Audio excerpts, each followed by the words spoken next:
Sick pelicans in need of medical attention have been showing up all over the Central Coast. KSBY reporter Taylor Hilo spoke with local wildlife rescue agencies to find out the reason for that influx. That is the million-dollar question. Sick pelicans are showing up in numbers anywhere and everywhere, but wildlife specialists don't know why. All they can do is spring into action. On the beaches, on the side of the road, in parking lots, even in people's backyards. No warning, no reason, just an abrupt influx of emaciated juvenile pelicans. We don't know the exact cause, but we do know that the pelicans need urgent help. Both Santa Barbara Wildlife Care Network and Pacific Wildlife Care in Morro Bay are seeing this phenomenon.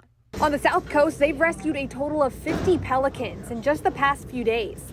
While in Morro Bay, that number is a lot smaller, hitting 11 birds as of Tuesday. Yesterday, with just those 10 pelicans, we went through about 40 pounds of fish.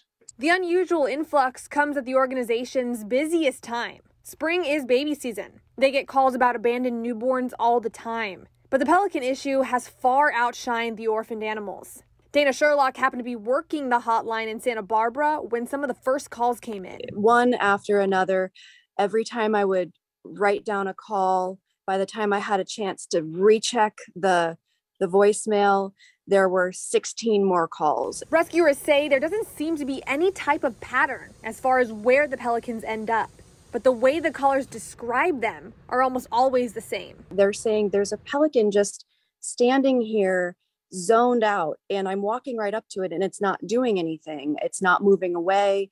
It doesn't look like it can fly. It looks sick. They're very lethargic, so they are able to be approached, but we're asking people, please do not approach them.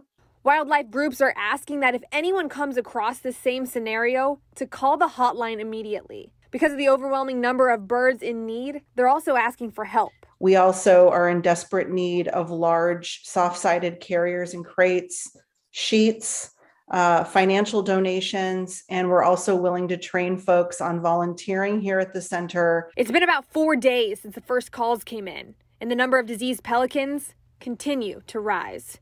The weird thing about this story is that we have no idea why these pelicans are getting sick. While it is very unusual, Santa Barbara Wildlife Network tells me that something similar happened back in 2012, but there's still never been an official cause for that incident either. But like then, the same thing is going to happen now. As soon as they nurse these pelicans back to health, they're going to send them back into the wild. In Morro Bay, Taylor Hilo, KSBY News.